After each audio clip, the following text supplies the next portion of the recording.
Berjalannya waktu, saya bertumbuh menjadi Gina yang tetap pemalu, tetap tertutup, introvert.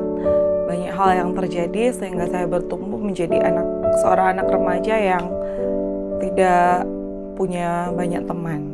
Jadi saya biasanya memilih siapa saja yang menjadi teman saya, dan itu sebenarnya tidak terlalu banyak.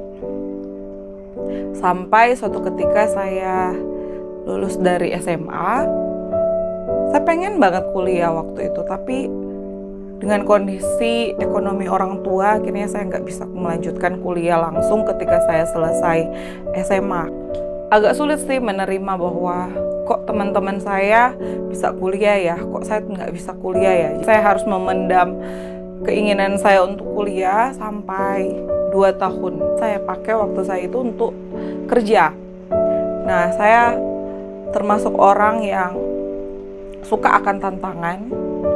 Beberapa kali saya kerja di toko sepatu. Pertama saya kerja di toko sepatu, kedua saya melamar kerja di butik baju, saya melamar kerja juga di perusahaan-perusahaan sebagai sales. Masa-masa itu sangat benar-benar membuat mental pejuang saya timbul. Kenapa? Karena bukan karena orang tua menyuruh saya kerja, enggak. Karena saya tiba-tiba di dalam diri saya ada satu mental yang berkata seperti ini, kamu harus berjuang, kamu harus berusaha.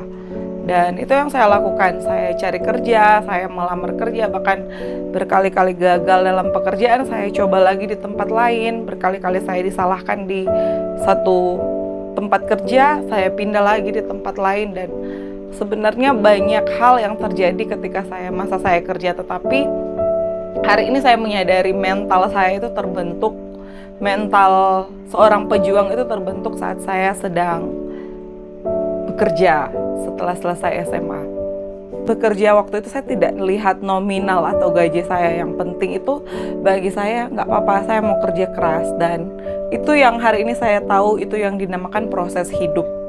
Dan ternyata itu baik buat saya. Hari ini saya melihat ke belakang dan saya lihat, wow, kok bisa ya saya bisa melewati masa-masa kerja yang tidak mudah itu. Terkadang dimarahi bos, terkadang ditendang, terkadang difitnah, pernah juga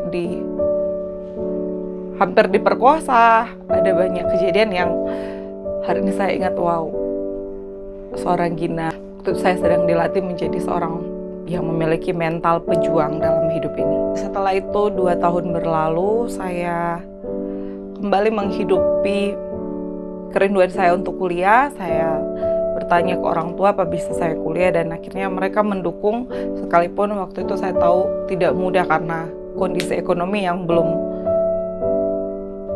memungkinkan sebenarnya untuk saya kuliah. Tapi perjuangan orang tua saya, akhirnya saya bisa masuk di universitas yang ada di Manado.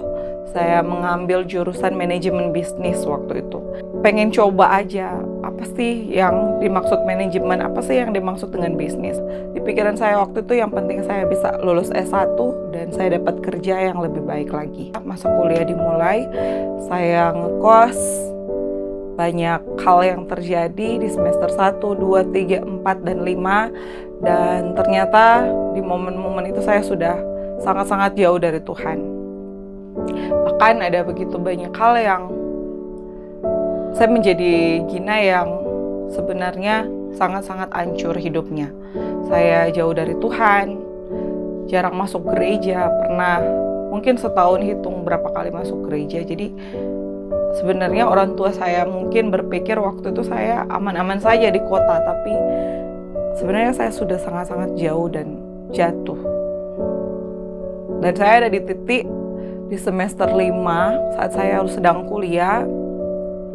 Waktu itu saya sudah benar-benar hancur hidupnya, pergaulan yang salah. Saya banyak kali bohong sama orang tua, dan itu menjadikan saya menjadi pribadi yang munafik dan pura-pura saja. Ketika pulang rumah sepertinya saya masih Gina yang anak baik, padahal ketika saya pulang ke kosan saya menjadi Gina yang di sisi yang buruk, seperti itu. Saya ingat banget waktu itu saya semester 5. Saya mungkin tidak ke kampus sekitar 3 bulanan karena saya mengurung diri di kamar kos saya. Berapa kali saya mau melakukan percobaan bunuh diri, mungkin sampai 3 kali, dan saya benar-benar ada di titik terendah di tahun 2012 itu karena saya merasa Tuhan itu jahat. Saya juga merasa banyak kejadian yang terjadi di hidup saya dan Tuhan tidak tolong. Dan itu membuat luka yang sangat dalam, kekecewaan yang sangat dalam. Tapi di hati saya terus bertanya-tanya, kalau Tuhan ada, kenapa Tuhan izinkan ini terjadi? Kalau Tuhan ada, kenapa Tuhan tidak tolong saya?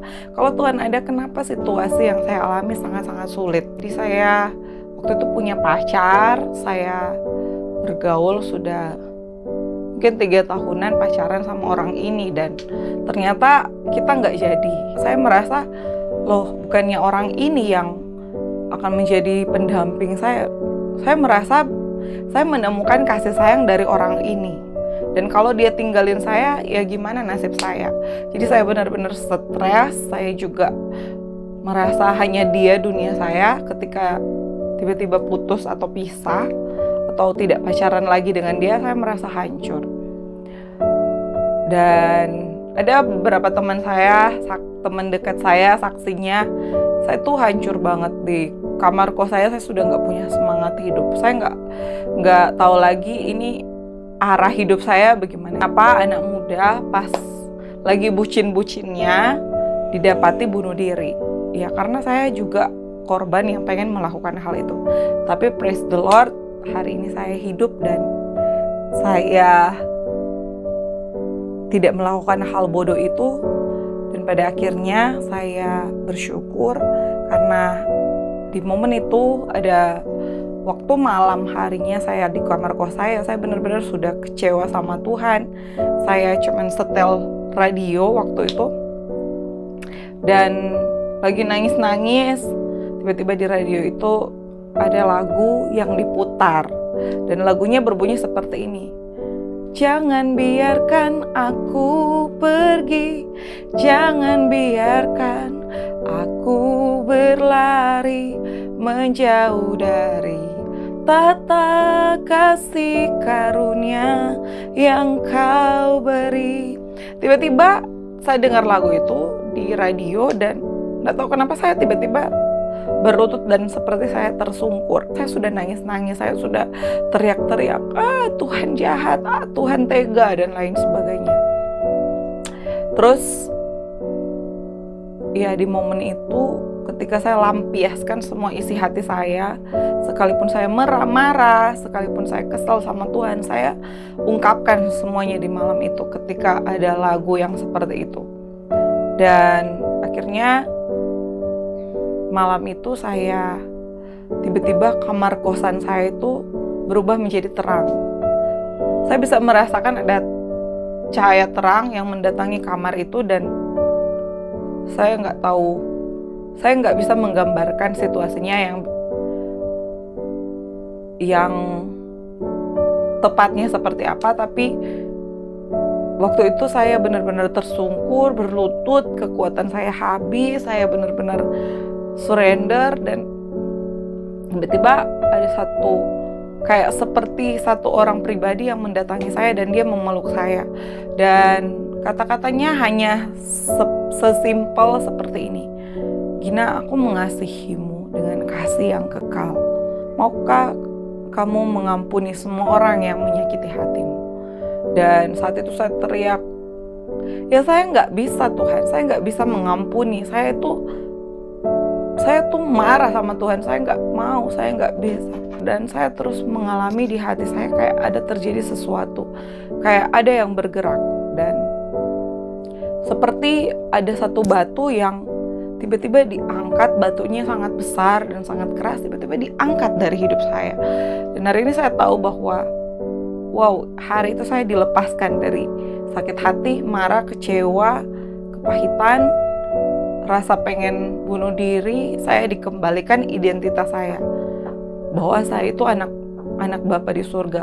Ada satu kekuatan yang tiba-tiba ada di sini, di pundak dan di hati saya, dan mulut saya tiba-tiba berkata-kata seperti ini, saya mengampuni si A, saya mengampuni si B, saya melepaskan diri saya dari semua yang kotor, saya memisahkan diri saya dari rasa yang selama ini mengikat saya. Saya menjadi pribadi yang berbeda, totally different.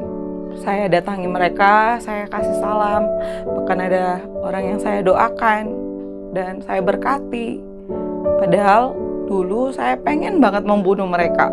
Tapi ya pengalaman berjumpa dengan Tuhan itulah yang mengubahkan saya hari ini. Saya selalu bilang sampai detik ini itu menjadi malam yang akan selalu saya ingat dalam hidup saya, karena saya berjumpa dengan Tuhan saya berjumpa dengan Tuhan yang akhirnya saya cintai, saya layani, dan perjumpaan itu sangat-sangat mengubah saya, sangat-sangat memberkati saya. Perjumpaan itu yang membuat saya ada berdiri saat ini menceritakan siapa Tuhan yang saya temui malam itu. Mungkin tanpa Tuhan saya sudah hilang. Mungkin tanpa pertemuan malam itu saya nggak tahu lagi masih hidup atau tidak. Mungkin saya sudah jauh, sangat jauh dari Tuhan. Akhirnya saya pulang ke rumah dengan Gina yang berbeda. Saya bukan lagi manusia yang tertutup. Saya juga belajar untuk terbuka. Dan disitulah awal pemulihan hidup saya. Waktu skripsi saya selesai, saya tulis prinsip hidup saya seperti ini. Kejar Tuhan dan kehendaknya, maka yang lain akan mengejarmu.